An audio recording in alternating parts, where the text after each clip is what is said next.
माझे नाव रश्मी आहे। माझे लग्न खूप छान घरात झाले होते। माझा नवरा लाखात एक होता। असा पती मिळाल्याबद्दल मी स्वतःला खूप भाग्यवान समजत होतो। माझ्यावर खूप प्रेम केले। आम्हाला एक मुलगा आणि एक मुलगी आहे। आमच्या लग्नाला जवळपास 16 वर्षे झाली होती। त्याने मला प्रत्येक आनंद दिला। यापेक्षा चांगला नवरा मी देवाकडे मागू शकला नसता। माझी मुलगी 14 वर्षांची आहे आणि माझा मुलगा 10 वर्षांचा आहे। पतीचा व्यवसायही चांगला चालला आहे। आमचे एक कपड्यांचे दुकान आहे, ज्यातून आम्ही चांगली कमाई करतो। मला आयुष्याबद्दल काहीच तक्रार नव्हती। पण नंतर एक गोष्ट घडली ज्याची मी स्वप्नातही कल्पना केली नव्हती। एके दिवशी माझा नवरा मला सांगतो की त्याचे कोणावर तरी प्रेम आहे आणि त्याला तिच्याशी लग्न करायचे आहे। एक दिवस अचानक त्याने मला हे सांगितले। सुरुवातीला मला वाटले की तो मस्करी करत आहे, पण काही वेळाने मला समजले की तो खरे बोलत आहे। तो माझा नवरा आहे आणि तो कधी खरे बोलतो आणि कधी खोटे बोलतो हे मला चांगलेच माहीत आहे। पण मी इतके दिवस फसवले कसे? लग्नानंतरही त्याचं अफेअर चालूच राहिलं आणि मला ते कळलंही नाही। एकतर तो खोटे बोलत होता किंवा तो खूप हुशार होता। माझ्यापासून इतके दिवस कोण लपवू शकत होता? जेव्हा त्याने घटस्फोट हवा आहे असे सांगितले, तेव्हा माझ्या मनात हे सर्व चालू होते। लग्नाच्या 16 वर्षांनंतर त्यांना घटस्फोट हवा आहे। मी कुठे म्हंटल की तू वेडा झाला आहेस, कसलं अफेअर आहेस, खोट बोलतोयस? तो म्हणाला नाही। मी त्याला उद्या फोन केला आहे, तुम्ही स्वतः त्याला भेटू शकता। आपण ज्या बाजूने आहोत त्यापासून आपण वेगळे व्हावे असे मला वाटते। मला कोणतेही नाटक नको आहे। तुझी आणि मुलांचीही जबाबदारी मी घेईन, तू काळजी करू नकोस। आता माझे मन अस्वस्थ होऊ लागले। मी विचार करत होतो की ते जे काही बोलत आहेत ते खोटे असावे, पण माझ्या मनात शंका आणि भीती होती की हे सर्व खरे तर नाही ना। त्या रात्री मला नीट झोप लागली नाही। सकाळ होताच माझी नजर त्याच्यावर पडली। फोनवर बोलत होते। कधी येणार विचारत होती। तेव्हाही मी विचार करत होतो की हा सगळा विनोद आहे। काही वेळाने दारावरची बेल वाजली। तो दाराकडे धावला आणि खरंच एक मुलगी दारात उभी होती आणि ती आत आली। मी त्या मुलीला आधी पाहिले नव्हते, पण ती सुंदर होती। त्यांचे वय 26 वर्षे होते। माझा यावर विश्वास बसत नव्हता। माझ्या नव्याने तिची ओळख करून दिली। ही दिव्या कुठे आहे?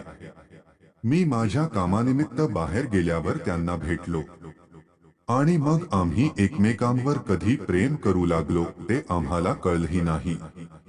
त्याला पाहून मी माझ्या खोलीत गेलो। एक 6 वर्षांचा विश्वास आणि प्रेम असं तुटून जाईल याची कल्पनाही नव्हती। मध्ये कदाचित वयानुसार त्याचं माझ्याबद्दलचं आकर्षण कमी झालं होतं।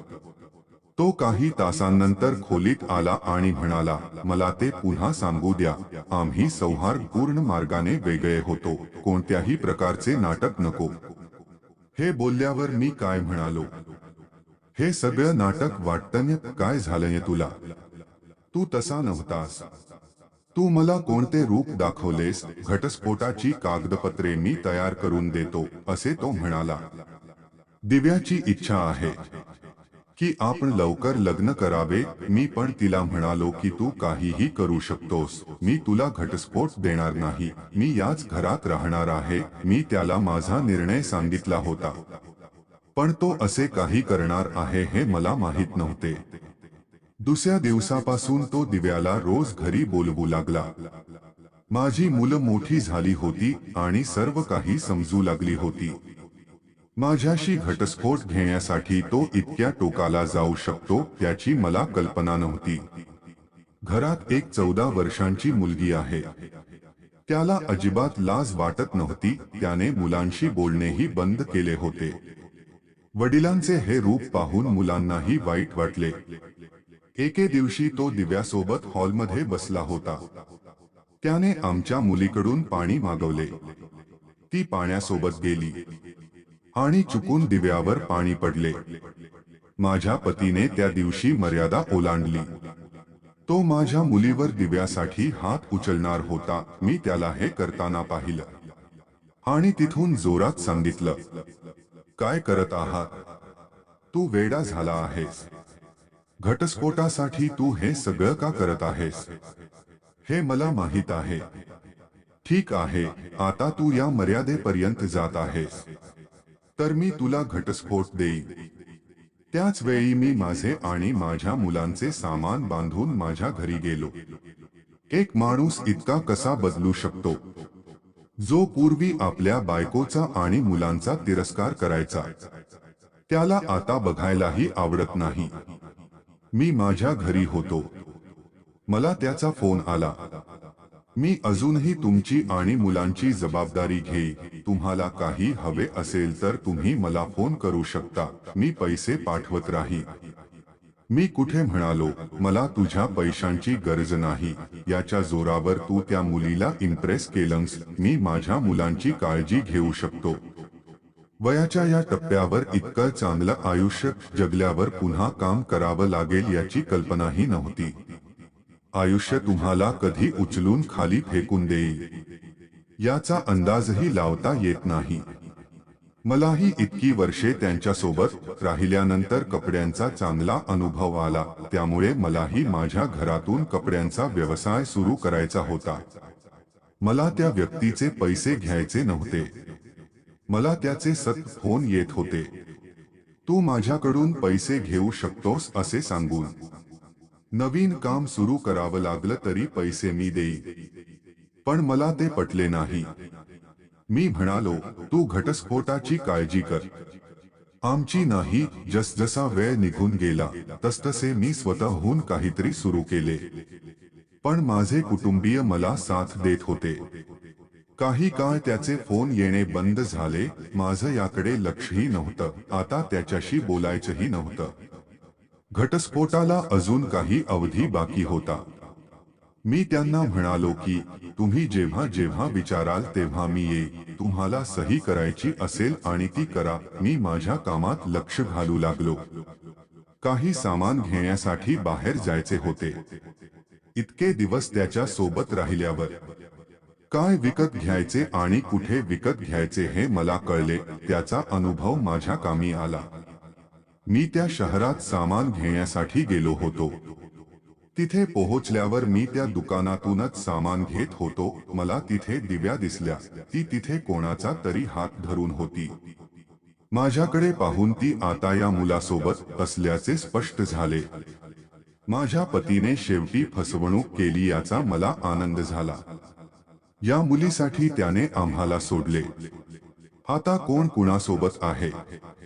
मग मी मनात विचार केला की आता मी दुसऱ्या कुणालाही फसवू देणार नाही. म्हणून मी त्यांच्या मागे गेलो. ती एका उघड्या रेस्टॉरंटमध्ये गेली आणि त्या दोघांच्या समोर बसली.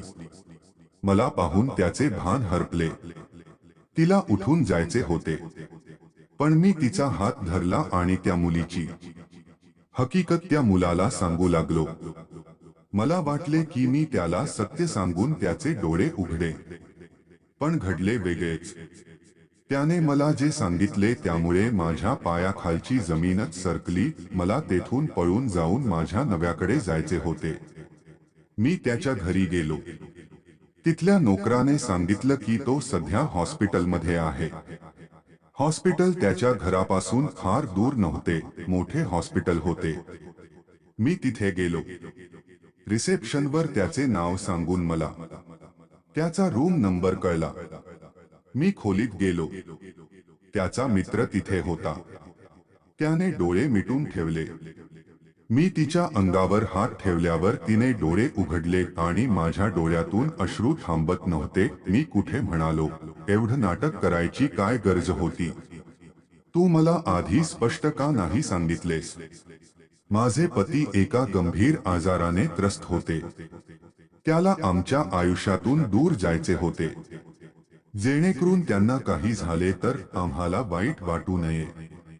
त्याच्या मित्रानेच त्याच्या सांगण्यावरून त्या मुलीसोबत हे नाटक करवून घेतले. आता मी त्याच्या जवळ बसून तासनतास रडत राहिलो. मी मुलांनाही बोलावले आहे. आता आम्ही त्यांच्याकडेच राहू. सध्या त्यांना आमची आणि आमच्या प्रेमाची सर्वात जास्त गरज आहे. मी देवाकडे प्रार्थना करत आहे की तो आमच्याबरोबर राहा आणि त्याला काहीही होऊ नये. मला विश्वास आहे की ते होईल.